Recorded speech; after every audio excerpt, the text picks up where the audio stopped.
Assalamualaikum. My name is Muhammad Hafiz Zafran bin Kadir Anwar. So I need to introduce about the online learning and face-to-face learning. So online learning is an education method that use and need internet as their major platform. For example, e-learning. Second, introduced in Malaysia due pandemic occur. And the difference between online and face-to-face learning is online learning is virtual learning, but face-to-face you need to attend the class. For online learning, can record and watch back the class. For face-to-face, need to focus in the class properly.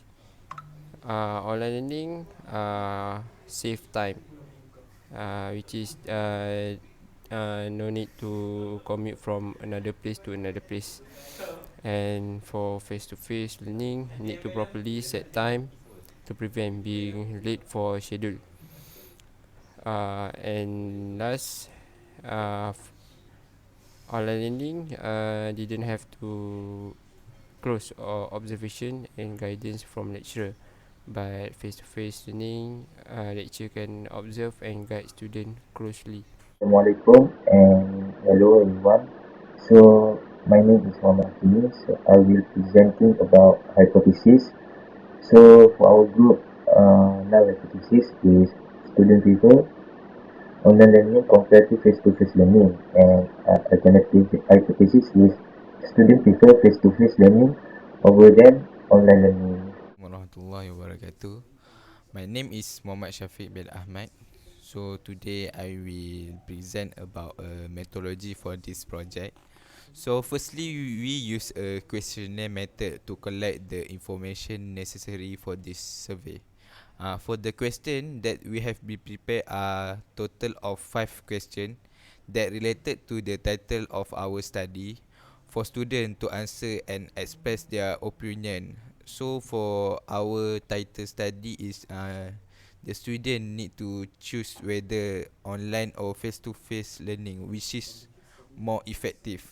So the part A is the background section of the respondent where the respondent need to enter some of their personal information such as gender, age, race and level of education. Next we go to section B is the section that contains question related to online learning. Section C is for the question on face-to-face learning. And for the lastly, we have section D, which is the selection section by the respondent whether online or face-to-face learning. So next is respondents' background. So so in our project we have a total of 38 responses, and 29 of the respondents are males, which is 76.3% of the respondents, and then 9 respondents are females, which is 23.7%. Okay, so next is age. So our respondents are 31 of our respondents are between the age of 17 to 20, and then 7 of our respondents are between the age of 21 to 24. Alright, so next is the race. The race between our respondents are Malay and Chinese. So basically, most of our respondents are Malays, which is 37 of them, 97.4%, and only one respondents we have only one response from a Chinese, 22.6% of our respondents. Okay, so finally, the education level of our responses. So, 22 respondents, which is 57.9% of all respondents are degree students, and then 14 from diploma, foundation, matriculation, or STPM, or the same level, and they have one SPM student and one PhD student. Okay, right now I want to present about our data preparation. All the data from the questionnaire All the data from the questionnaire will be formed in the statistical analysis software that is SPSS. That is the app that we use or the software that we use to get all the results. The column name, type, value, and measure data according to the surveys. Therefore, we started working on way to modify variable view to meet our need to get all the results. Next is data screening.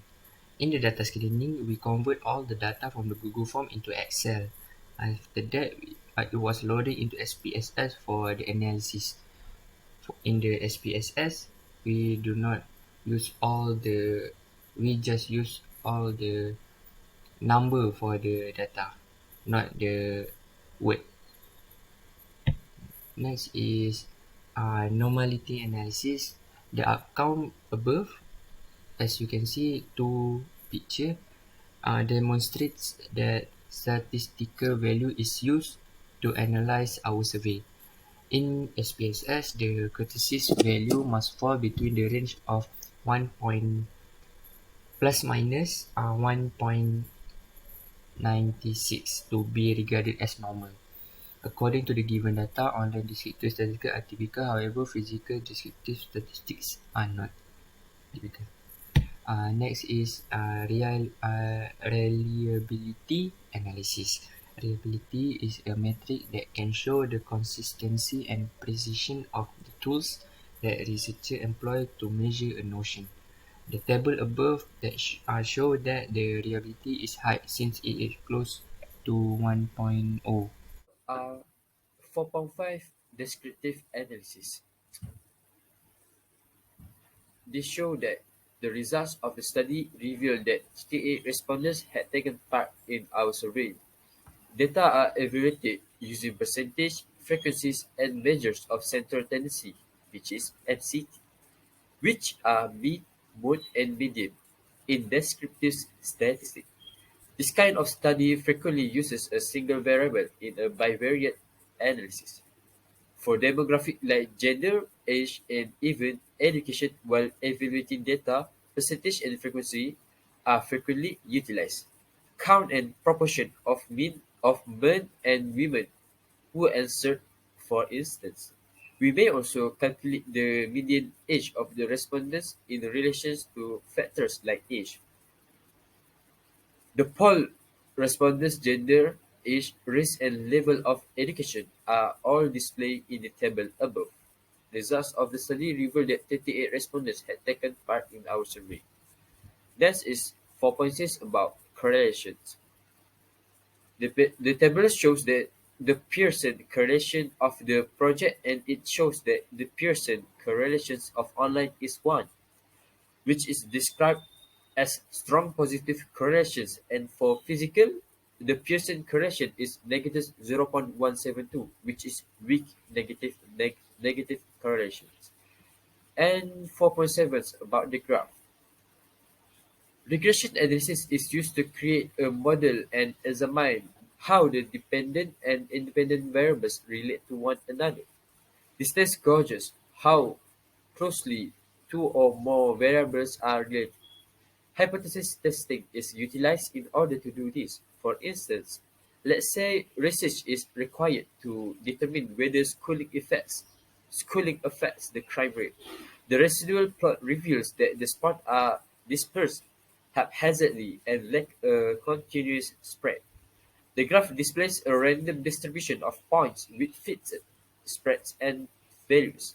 Beyond the two standard deviation reference lines, the normal probability plot of residuals demonstrates that some of the points are not, suggesting that the residuals are not roughly normally distributed because they are near to the diagonal line. Thus, the regression assumptions are not met. As a conclusion, online learning is education that take place over the internet. Most of the students agree they felt confident to access online learning system. However, more students tend to choose face-to-face method over the online learning method.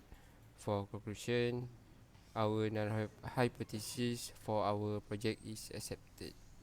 Thank you. That's all from uh, us.